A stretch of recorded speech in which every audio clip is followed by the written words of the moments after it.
ಎಲ್ರಿಗೂ ನಮಸ್ಕಾರ. ನೀವು ನೋಡ್ತಾ ಇದ್ದೀರಾ ಕನ್ನಡದಲ್ಲಿ ಕಾನೂನು ಯೂಟ್ಯೂಬ್ ಚಾನಲ್. ನಾನು ಅಡ್ವೊಕೇಟ್ ಸಂಧ್ಯಾ ಗೌಡ.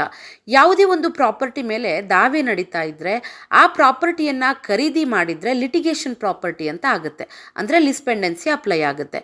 ಅದೇ ವಿಚಾರಕ್ಕೆ ಸಂಬಂಧಪಟ್ಟಂತೆ ಸುಪ್ರೀಂ ಕೋರ್ಟ್ ಒಂದು ಮಹತ್ವದ ತೀರ್ಪನ್ನು ನೀಡಿದೆ.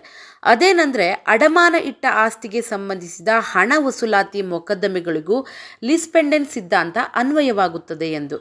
ಹೌದು, ಅಡಮಾನ ಇಟ್ಟ ಆಸ್ತಿಯನ್ನು ಆಧಾರವಾಗಿಟ್ಕೊಂಡು ಹೂಡಲಾಗುವ ಹಣ ವಸೂಲಾತಿ ಮೊಕದ್ದಮೆಗಳಿಗೂ ಮತ್ತು ವಿವಾದಿತ ವಿಚಾರಣೆಯಾಗಿರಲಿ ಅಥವಾ ಏಕಪಕ್ಷೀಯ ಅಂದರೆ ಎಕ್ಸ್ಪಾರ್ಟೆ ನಡೆದಿರಲಿ, ಟ್ರಾನ್ಸ್ಫರ್ ಆಫ್ ಪ್ರಾಪರ್ಟಿ ಆ್ಯಕ್ಟ್ 1882ರ ಸೆಕ್ಷನ್ 52ರ ಅಡಿ ಇರುವ ಲಿಸ್ಪೆಂಡೆನ್ಸ್ ಸಿದ್ಧಾಂತ ಅನ್ವಯಿಸುತ್ತೆ ಎಂದು ಸುಪ್ರೀಂ ಕೋರ್ಟ್ ಮಹತ್ವದ ತೀರ್ಪನ್ನು ನೀಡಿದೆ. ನ್ಯಾಯಮೂರ್ತಿಗಳಾದ ಜೆ.ಬಿ. ಪರ್ದಿವಾಲ್ ಮತ್ತು ಆರ್. ಮಹದೇವನ್ ಅವರಿದ್ದ ಪೀಠ ಬ್ಯಾಂಕ್ ಅಡಮಾನ ಆಸ್ತಿಯ ಮೇಲೆ ಆಧಾರಿತವಾಗಿ ಹಣ ವಸೂಲಾತಿಗಾಗಿ ಮೊಕದ್ದಮೆಯನ್ನು ಹೂಡಿದ ಕ್ಷಣದಿಂದಲೇ ಆ ಆಸ್ತಿ ನೇರವಾಗಿ ಮತ್ತು ನಿರ್ದಿಷ್ಟವಾಗಿ ವಿವಾದದಲ್ಲಿರುವ ಆಸ್ತಿಯಾಗುತ್ತದೆ ಎಂದು ಸ್ಪಷ್ಟಪಡಿಸಿದೆ.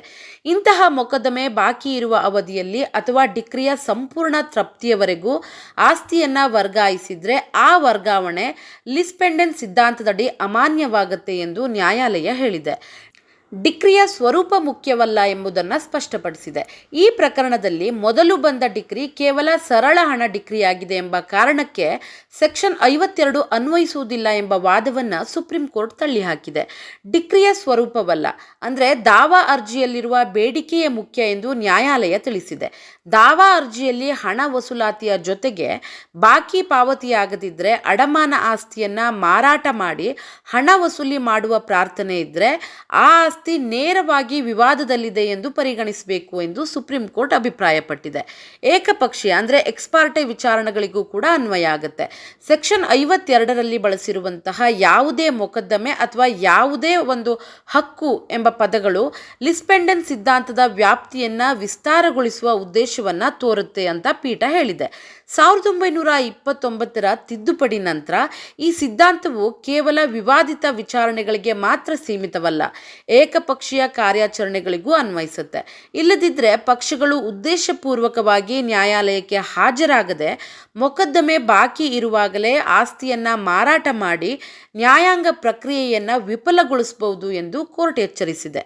ಸುಪ್ರೀಂ ಕೋರ್ಟ್ ತೀರ್ಪಿನ ಸಾರಾಂಶ ಹೇಗಿದೆ ಅಂದರೆ, ಯಾವುದೇ ಮೊಕದ್ದಮೆಯಲ್ಲಿ ಆಸ್ತಿಗೆ ಸಂಬಂಧಿಸಿದ ಹಕ್ಕು ನೇರವಾಗಿ ಮತ್ತು ನಿರ್ದಿಷ್ಟವಾಗಿ ವಿಚಾರಣೆಯ ವಿಷಯವಾಗಿದ್ದರೆ ಟ್ರಾನ್ಸ್ಫರ್ ಆಫ್ ಪ್ರಾಪರ್ಟಿ ಆ್ಯಕ್ಟ್ 1882ರ ಸೆಕ್ಷನ್ 52 ಅನ್ವಯಿಸುತ್ತೆ. ದಾವಾ ಅರ್ಜಿಯಲ್ಲಿ ಅಡಮಾನ ಇಟ್ಟ ಆಸ್ತಿಯನ್ನು ಜಪ್ತಿ ಮಾಡಿ ಮಾರಾಟ ಮಾಡುವ ಬೇಡಿಕೆ ಇದ್ದರೆ ಇಂತಹ ಮೊಕದ್ದಮೆಗಳಿಗೆ ಲಿಸ್ಪೆಂಡೆನ್ಸ್ ಸಿದ್ಧಾಂತ ಅನ್ವಯಿಸದಂತೆ ವ್ಯಾಖ್ಯಾನಿಸೋದು ತಪ್ಪು. ಹಾಗೆ ಮಾಡಿದರೆ ಯಾವುದೇ ಜಡ್ಜ್ಮೆಂಟ್ ಡೆಪ್ಟರ್ ಮೊಕದ್ದಮೆ ನಡೆಯುತ್ತಿರುವಾಗಲೇ ಆಸ್ತಿಯನ್ನು ಮಾರಾಟ ಮಾಡಿ ಡಿಕ್ರಿಯನ್ನು ಅನುಷ್ಠಾನಗೊಳ್ಳದಂತೆ ಮಾಡಬಹುದು. ಅಡಮಾನಿತ ಆಸ್ತಿಯನ್ನು ಮೊಕದ್ದಮೆ ನಡೆಯುವಾಗ ಖರೀದಿಸಿದವರು ಮೊಕದ್ದಮೆಯ ಅಂತಿಮ ತೀರ್ಪು ಮತ್ತು ಹರಾಜು ಮಾರಾಟಕ್ಕೆ ಬದ್ಧರಾಗಿರ್ತಾರೆ ಎಂದು ಸುಪ್ರೀಂ ಕೋರ್ಟ್ ತೀರ್ಮಾನಿಸಿದೆ. ಸೊ ಇದರಲ್ಲಿ ನಾವು ಅರ್ಥ ಮಾಡ್ಕೊಳ್ಬೇಕಾಗಿರೋದು ಏನು ಅಂದರೆ, ಈಗ ಲಿಟಿಗೇಷನ್ ಇರುವಂತಹ ಪ್ರಾಪರ್ಟಿಯನ್ನು ಖರೀದಿ ಮಾಡಿದರೆ ಆ ಪ್ರಾಪರ್ಟಿ ಮೇಲಿರುವಂತಹ ಕೇಸು ಸಂಪೂರ್ಣ ಇತ್ಯರ್ಥ ಆಗುವವರೆಗೂ, ಅಂದರೆ ಲಿಸ್ಪೆಂಡೆನ್ಸ್ಗೆ ಒಳಪಟ್ಟಿರುತ್ತೆ. ಪ್ರಕರಣದ ಅಂತಿಮ ತೀರ್ಪು ಬರೋವರೆಗೂ ಲಿಟಿಗೇಷನ್ ಪ್ರಾಪರ್ಟಿಯನ್ನು ಖರೀದಿ ಮಾಡಿರುವಂತಹ ಖರೀದಿದಾರನಿಗೆ ಪ್ರಾಪರ್ಟಿ ಸೇಫ್ ಇದೆಯೋ ಇಲ್ಲೋ ಅಂತ ಗೊತ್ತಿರಲ್ಲ. ಸೊ ಖರೀದಿದಾರ ಆಸ್ತಿಯನ್ನು ಕಳೆದುಕೊಳ್ಳುವಂತಹ ಸಾಧ್ಯತೆಗಳು ಕೂಡ ಇರುತ್ತೆ. ಸೊ ನೋಡಿದ್ರಲ್ಲ, ಲಿಟಿಗೇಷನಲ್ಲಿರುವಂತಹ ಪ್ರಾಪರ್ಟಿಯನ್ನು ಖರೀದಿ ಮಾಡುವಾಗ ಇದೆಲ್ಲವನ್ನು ಗಮನಿಸಿ ನಿರ್ಧಾರವನ್ನು ತೆಗೆದುಕೊಳ್ಳಿ ಅಂತ ಹೇಳ್ತಾ ವಿಷಯನ ಇಲ್ಲಿಗೆ ಮುಗಿಸ್ತಾ ಇದ್ದೀನಿ. ವಿಡಿಯೋ ಇಷ್ಟ ಆಗಿದ್ದರೆ ಲೈಕ್ ಮಾಡಿ, ಶೇರ್ ಮಾಡಿ ಮತ್ತು ಸಬ್ಸ್ಕ್ರೈಬ್ ಮಾಡೋದನ್ನು ಖಂಡಿತ ಮರಿಬೇಡಿ. Thank you so much.